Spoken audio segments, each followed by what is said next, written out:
तुम्हारे पास कुछ है तो उसमें से दे दो सबका हिस्सा, तो ये भी यज्ञ का शेष है। इससे तुम्हारे को खुशी मिलेगी, पाप से छूट जाओ। और जो सबसे बड़ा यज्ञ है वो भगवान ने बताया है, अंदर का है, और वो है भाव का शुद्ध कर लेना। बीमारी अंदर है, बाहर हो तो कोई दूसरा हटा दे, लेकिन बाहर वाला बताएगा, और जो समर्थ है वो अंदर जाके हटा भी सकता है। तो अंदर में क्या है कि विकार है, लेकिन इसके लिए थोड़ा जागरूकता हो, समझ आ जाए कि ये गलत है। फिर उनसे जिस प्रकार से भी बोलकर, किसका सहारा लेकर, कैसे भी उनसे अपने को हटाकर अच्छे रास्ते चल जाए, तो ये सबसे बड़ा अंदर का यज्ञ है।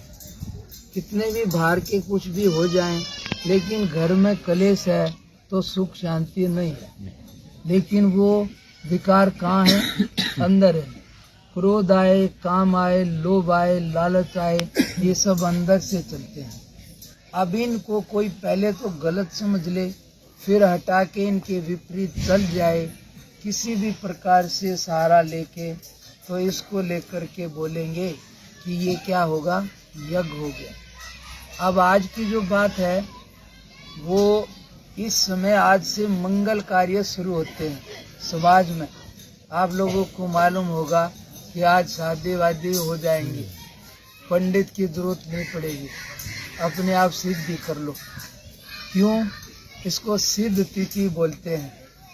यानी कि आज के दिन नारायण नीचे से ऊपर आते हैं।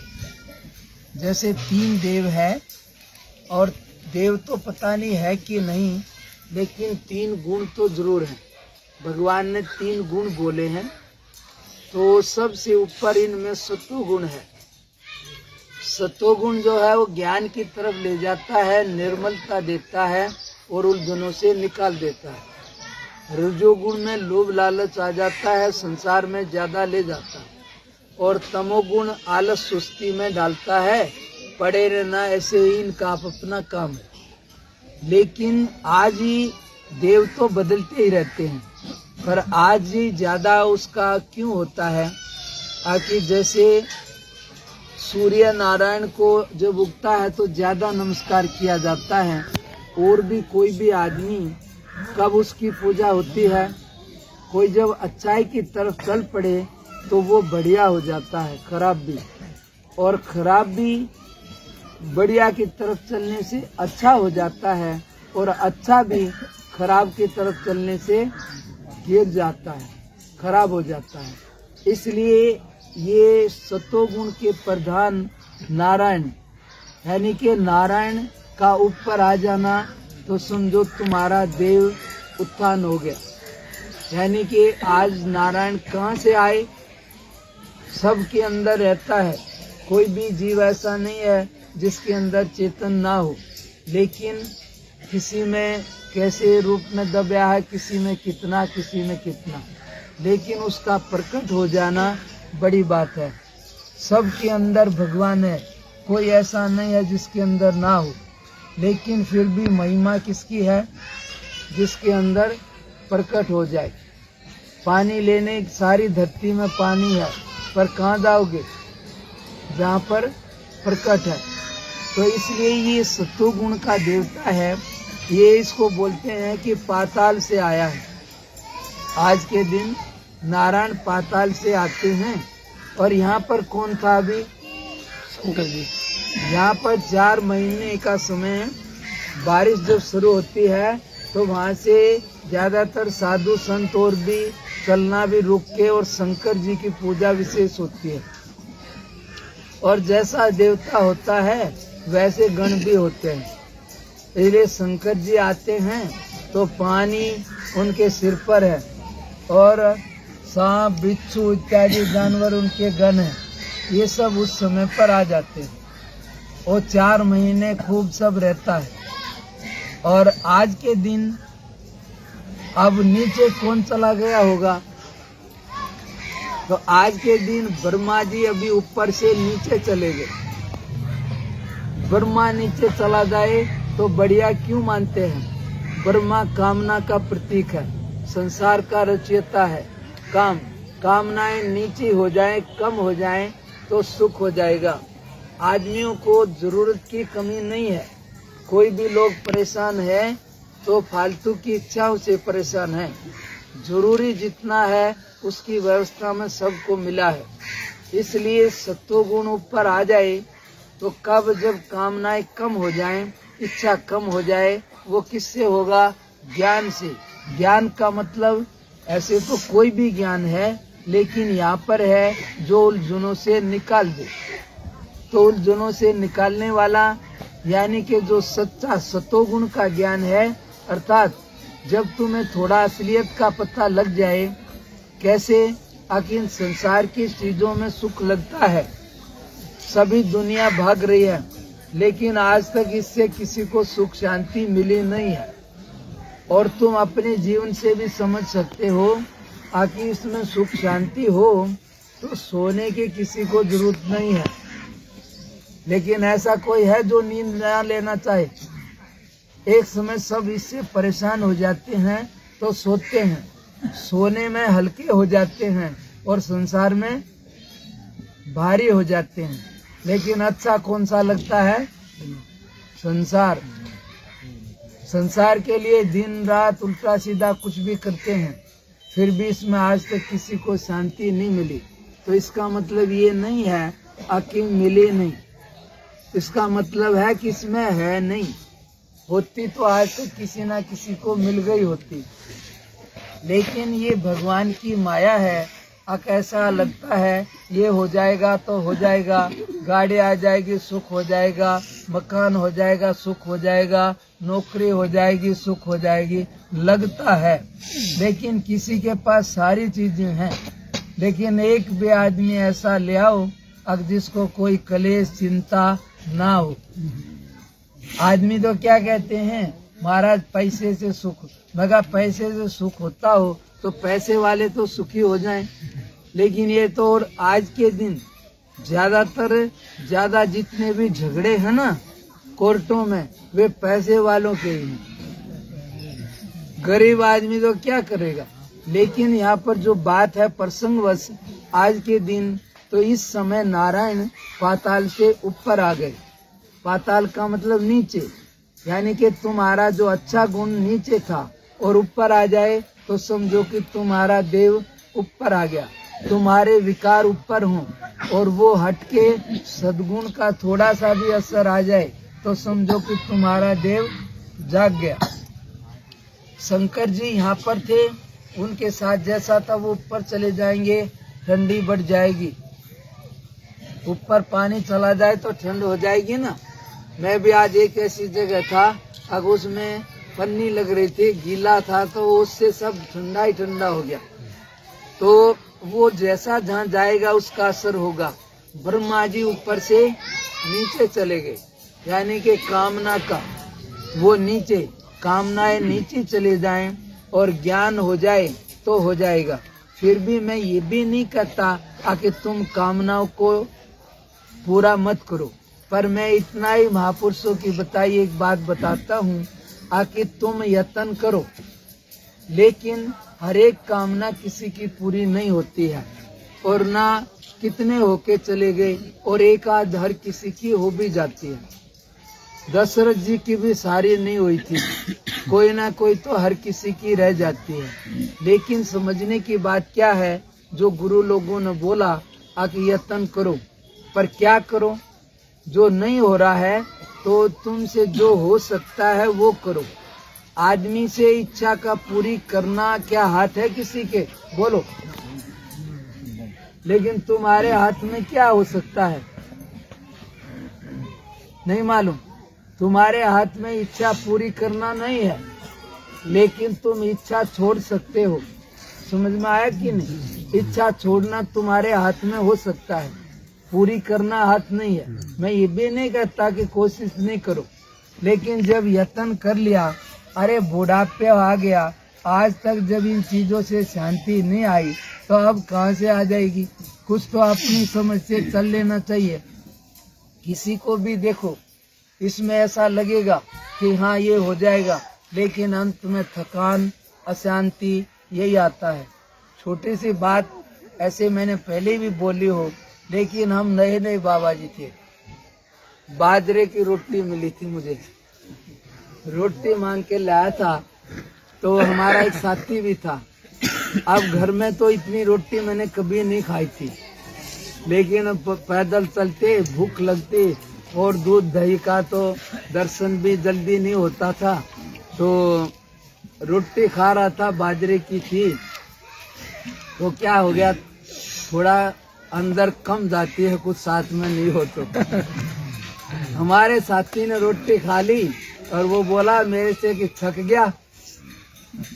अब मैं खा रहा था, अब मैं अपनी बात नहीं कर रहा हूँ। कोई भी जब आप बच्चा हो, बच्चा सरल होता है तो उसमें बढ़िया ही लगेगा, चाहे गाली भी दे। जिस दिन आप सरल हो जाओगे, छल कपट को छोड़ दोगे, तो अंदर वाला ऊपर तक प्रकाश दे देगा। तो मैं तो सहज में खा रहा था, तो मेरे अंदर से निकला कि भाई छक्या कि नहीं छक्या, ये तो पता नहीं, पर थक तो गया।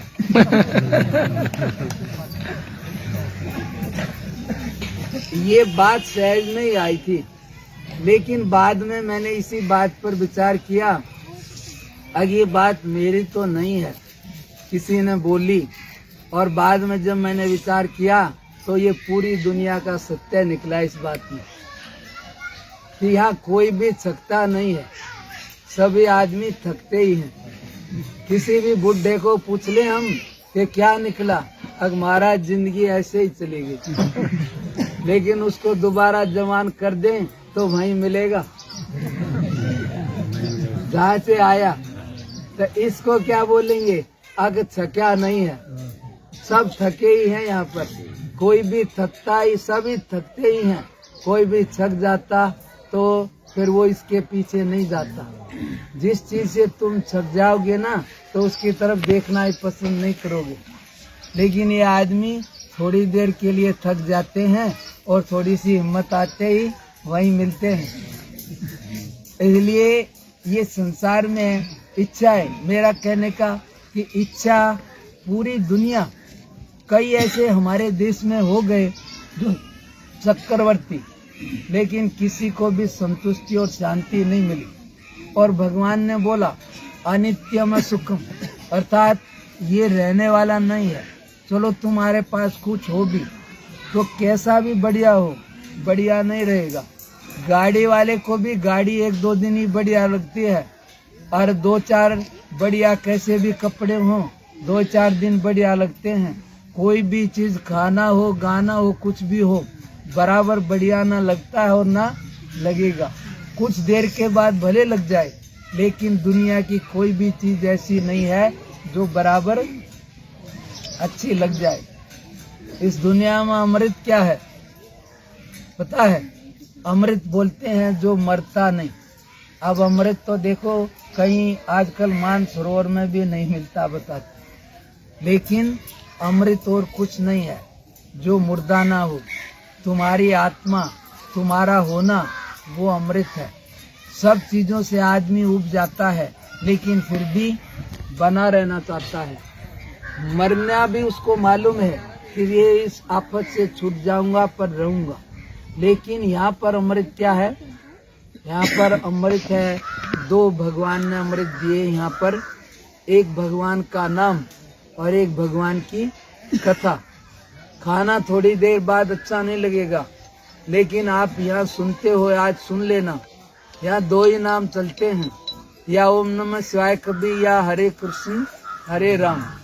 लेकिन आदमियों को 11-12 बज जाता है, थकने की बजाय और नाचने लग जाते हैं। इसलिए इसको बोलते हैं कि ये भगवान का नाम एक ऐसा अमृत है, और उसकी कथाएं आज से नहीं, कितने तुम बूढ़े होके चले गए होंगे और अब भी वही कथाएं, वही भागवत, वही रामायण चल रही हैं, चलती रहेंगी और कब से चल रही। तो उनमें एक ऐसा रस है, अब कितनी भी बार सुनो वो फिर भी उसमें रस बना ही रहता है। इसलिए भगवान तो, उसका नाम और उसकी कथा में भी आनंद है। अब उसकी तो वही जाने जो उसको कभी छू गया हो। हम तो खाली बात करते हैं। बाकी जो आज की अभी आगे की बात, तो ये 3 गुण है। बाहर से कहानी है कि भाई वो बलि राजा के यहाँ भगवान चले गए, फिर वहाँ से लक्ष्मी जी ले आई, तो बलि ने कहा जी मेरे को, फिर तो बोले कि हम बारी बारी से हाजिर रहेंगे। तो ये तीनों गुण बदलते रहते हैं, ये नहीं है कि तुम्हारे लिए अलग हो सभी के। लेकिन आज बाहर से कहानी है कि आज से नारायण इधर आ जाते हैं, तो नारायण का मतलब है मंगलम भगवान विष्णु, मंगलम गरुड़ ध्वजा और मंगलम पुंडरीकाक्षम मंगलाय कनौरी। ये तो तुम लोगों को अड़चन पड़ेगी, बोल भी लोगे जब भी और समझना तो अड़चन और भी, लेकिन भगवान शंकर ने बहुत सीधा कर दिया है। मंगल भवन मंगल हारी द्रवहु सुदर्शन